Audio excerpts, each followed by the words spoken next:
안 하면 안 되겠다. 나도 다들 안 오면 안 내리는 거야. 내가 이렇게 생각한 거야. 잠깐해고 왔어. 끝났나 봐. 많이 나왔다.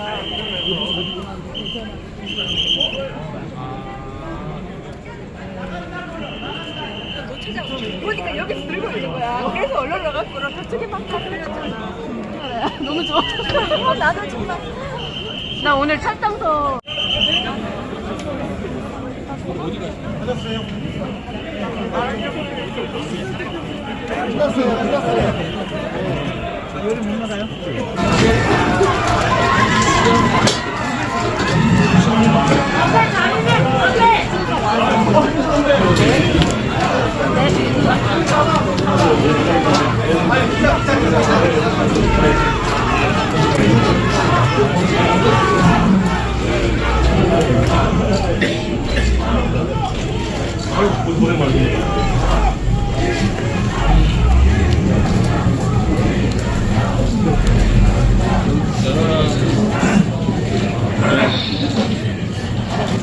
네, 오늘 기자회견문을 쓰고 보니까 생각보다 좀 깁니다. 예, 할 말이 많았던 것 같은데 한 3분의 1 정도로 줄였더니만은 A4용 5장이 나오네요. 예, 그래가지고 아마 언론인들 취재하실 때 전문은 아마 그대로 제가 읽어가지고 제가 고생이 없으시도록 하겠습니다. 사랑하는 시민 여러분, 정치를 시작한 지 12년째 되는 오늘을 그날로 정해놓고 지난 몇 달간 정말 많이 고민했습니다. 국민의힘에서 함께한 세월, 가볍지 않았던 영광의 순간들과 분노의 기억들은 교대로 제 팔을 양쪽으로 잡아 끌었습니다. 저를 대표로 선출해 주셨고 각자의 위치에서 대선과 지선 승리에 앞장서 주신 당원들께 그동안 형용할 수 없을 만큼 감사했습니다. 지난 대선과 지선의 연승은 당원들의 도움과 사랑 없이는 이뤄낼 수 없었습니다. 탄핵의 상처를 겪은 당원들에게 어떻게든 승리의 기쁨을 안겨야 하는 당위적 목표 속에서 때로는 대선 후보를 강하게 억제해야 할 필요가 있었습니다. 젊은 세대가 정치의 중심에 설 수 있도록 당내에 시대착오적 관행과 그리고 관성과 강하게 맞서야 할 필요도 있었습니다. 좋았던 결과보다도 그 과정이 불편하셨던 당원이 계신다면 이 자리를 빌려 죄송하다고 말씀드립니다. 호사가 드는 국민의힘과 보수진영의 현 상황이 그토록 안 좋다면 지금은 때를 기다리고 기회를 보라고 저에게 이야기합니다.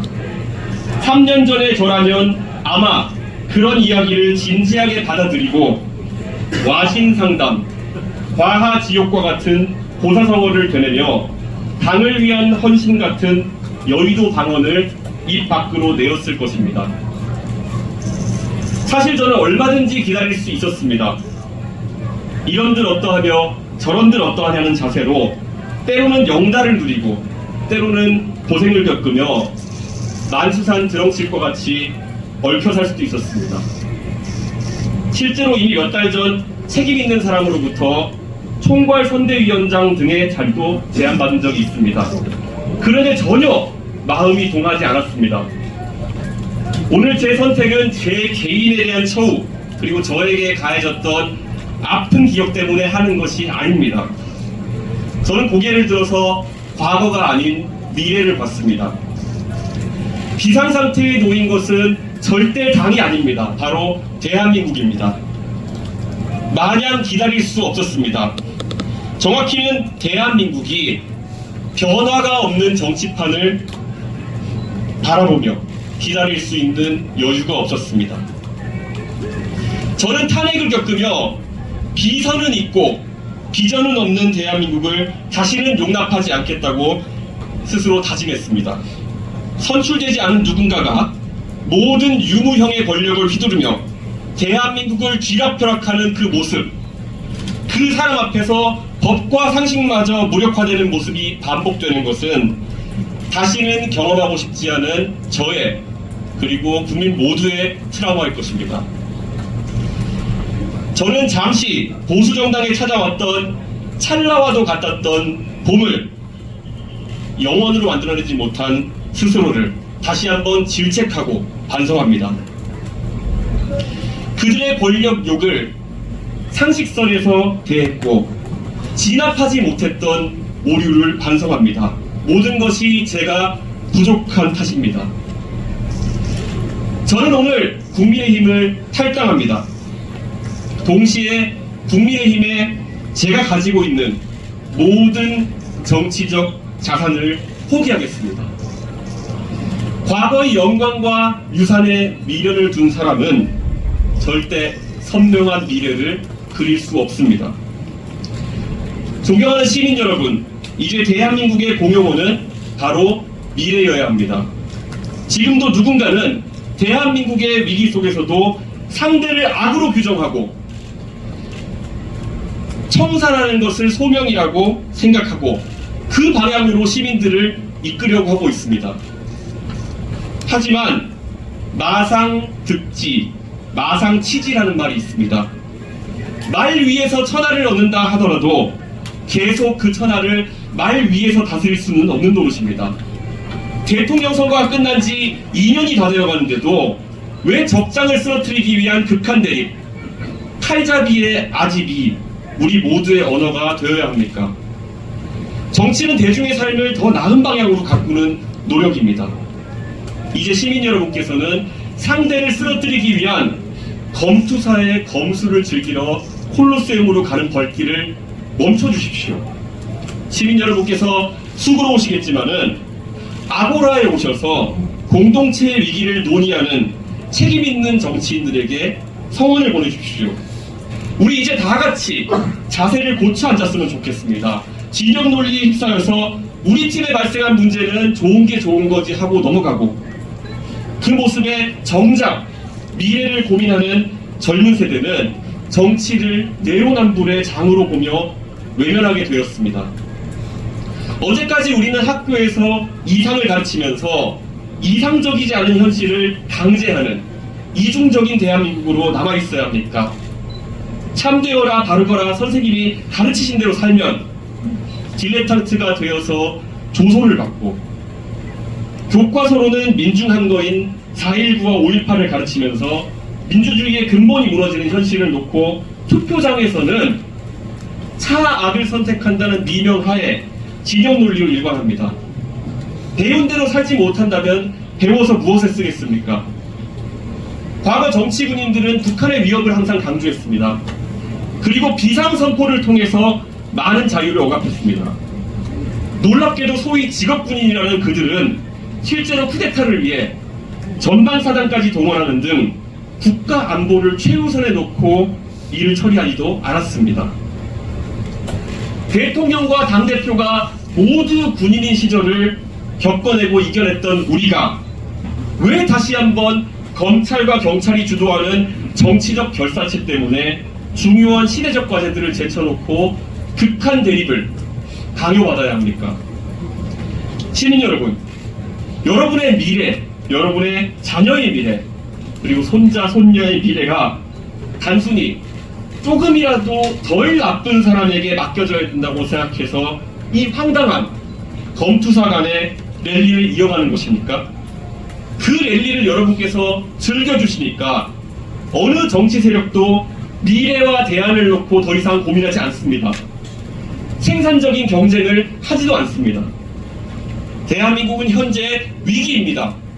절망의 줄다리기를 하면서 대한민국이 정체된 사이 우리에게 여러 가지 거부할 수 없는 도전들이 쌓여가고 있습니다. 제가 하고자 하는 신당에서는 이러한 위기들을 정확하게 직시하고 당당하게 표 떨어지는 이야기들을 하겠습니다.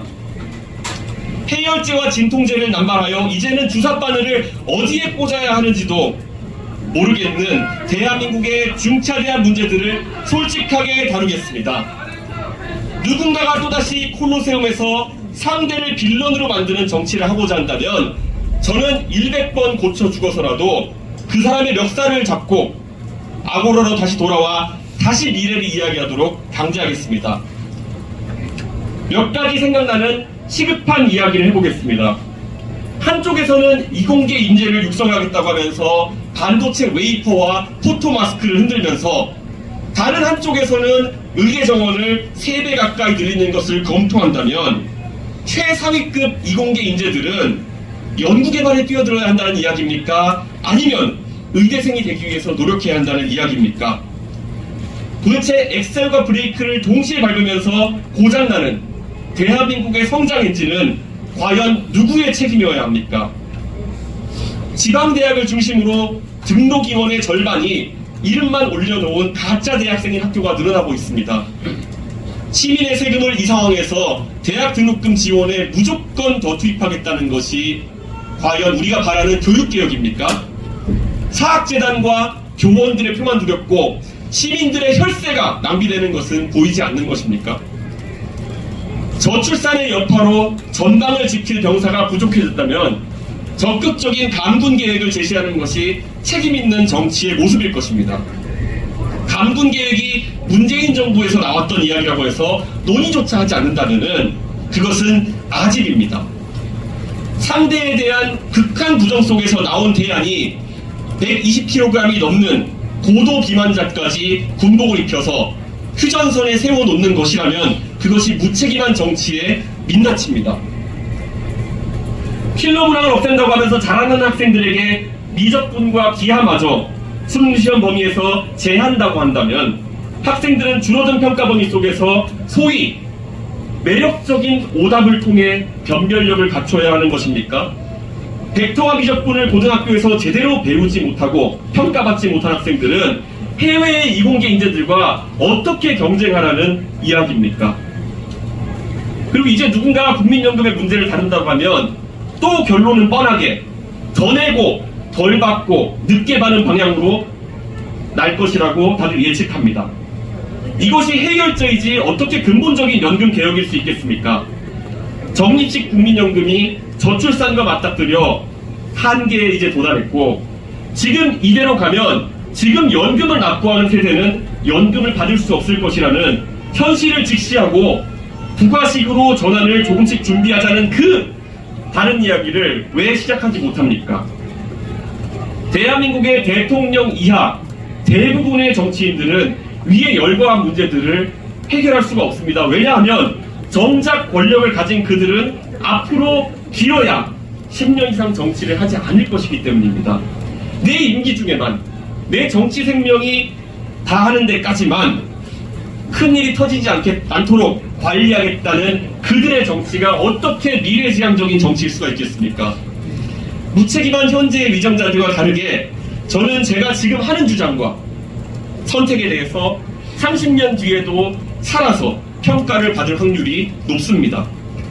누가 내는 대안과 제안이 더 진실하고 절박하겠습니까? 프랑스의 마크롱이 표 떨어질 각오로 연금개혁에 몸을 던진 이유가 무엇이겠습니까? 결국 마크롱은 본인의 삶 언젠가 연금 고갈의 파고를 그대로 맞닥뜨릴 것이기 때문에 책임감 있게 진실하게 나설 수밖에 없는 것입니다. 논리와 이성은 사라지고 선악을 가르는 무부의 칼로 대한민국의 미래 비전을 써버리는 야만이 횡행하고 있습니다. 누군가는 모난돌이 정맞는다, 절대 나대지 말고 큰 덩어리에 의지하라는 말을 저에게 할 겁니다. 오직 제가 믿는 것은 용기와 올바름의 힘입니다. 저는 일시의 영달을 위해서 그 칼날을 두려워하거나 숨취되지 않겠습니다. 오늘 제가 상계동에서 제 뜻을 밝히는 것은 정치의 새로운 출발선에 서서 정치를 하는 이유를 다시 새기고 싶었기 때문입니다. 제가 제 고향 상계동을 좋아하는 이유는 너무나도 평균적인 사람들이 그 사람들의 삶이 녹아있는 공간이기 때문입니다. 인구 20만의 상계동이고 많은 사람들이 거처한 곳이기 때문에 지금 듣고 계신 시민 누구나 높은 확률로 상계동에 지인이 있으실 겁니다. 노력하는 사람들의 도시, 가진 것이 많기보다는 꿈꾸는 미래가 많은 그런 사람들의 도시입니다. 서울 시민이지만 가장 먼 거리를 출퇴근해야 하는 그리고 좋은 학군을 위해서 구축 아파트에 사는 것을 감내하는 그 일상 속에는 지금의 불편함을 다소 감내하는 사람들의 오늘보다 더 나은 내일에 대한 희망이 깃들어 있습니다. 제가 언제 어디서 정치하더라도 상계동 사람들의 바람대로 내가 먹고 즐길 것을 아끼며 된 아이의 교육비가 가치 있는 세상을 만들겠습니다. 그리고 4호선 지하철 손잡이를 잡고 동대문 역사문화공원까지 20분간의 부대낌 속에서 졸고 있는 어떤 가장의 고단함을 새기겠습니다. 반드시 대한민국은 노력하는 사람들에게 오늘보다 더 나은 내일이 있는 그런 나라가 되어야 합니다. 공무원 임대아파트와 군인 아파트를 끼고 있는 상계동에서 살면서 100만 공무원에 대한 이야기도 많이 들었습니다. 그래서 제가 그리는 미래 속에는 누구도 아이들을 가르치면서 아이들에 대한 사랑과 교사로서의 소명의식 외에 다른 것을 강요받지 않고 국가를 지키는 군인이 국가와 국민 외에 충성할 대상을 찾지 않아도 되는 그런 세상을 만들고 싶습니다. 서희초등학교 교사의 아픈 사연과 박정훈 대령의 고난서사가 다시는 반복되지 않아야 하는데 정치권은 이미 이슈를 덮는 방식으로 어떤 해법도 없이 바뀐 거 없이 이것이 잊혀져 가기를 기대하고 있습니다. 제가 추진하는 신당은 이런 일련의 아픔과 불안함을 절대 잊고 지나쳐가지 않겠습니다. 몇 개의 의석을 만들어낼지도 모르는 확실하지도 않은 누군가의 말에 신빙성이 없고 실행이 담보되지 않는다고 생각하신다면 더 많은 의석을 만들어 주십시오. 여러분이 평생 사게 될 주식 중에서 가장 큰 수익률을 담보하는 주식은 바로 이 신당에 투자하는 지지와 성원일 것입니다. 여러분의 자녀와 손자, 손녀에게 미래지향적인 대한민국을 상속세 한 푼 없는 유산으로 남겨주십시오. 이준석이 정당을 끌어갈 돈이 있느냐, 사람이 있느냐 설왕설래합니다. 3천만 원으로 전당대회를 승리하는 방식이 정치개혁의 실증적인 사례였던 것처럼 나눠줄 돈과 동원할 조직 없이 당을 만들어 성공한다면 정치의 문화가 영원히 바뀔 것입니다. 대한민국 시민 여러분, 여러분 모두를 미래의 정치로 초대하겠습니다. 참여하실 때 우리에게는 십시일반에 밥 한 숟가락씩만 주십시오. 노무현 대통령에게 모인 돼지 전통을 기억하는 우리가 20년이 지난 지금, 모든 것이 더 발달한 지금 왜 그 방식이 불가능하다고 생각해야 합니까? 거대 정당을 이끌어본 제가 새로운 도전을 할 때는 믿는 구석이 있는 겁니다. 얼마 전에 방영된 JTBC 드라마 재벌집 막내 아들에서 새우가 고래를 이기는 방법을 진도준이 이야기합니다. 새우 몸집을 키우는 거죠. 고래 싸움에 등이 터지지 않을 만큼 포기하지만 않는다면 시간은 새우 편 아닐까요? 서로 물어뜯기밖에 못하는 고래 두 마리가 싸우는 동안 담담하게 많은 시민들의 희망을 머금고 미래를 그리면서 여러분이 모아주시는 십시일반의 밥을 많이 먹고 크겠습니다.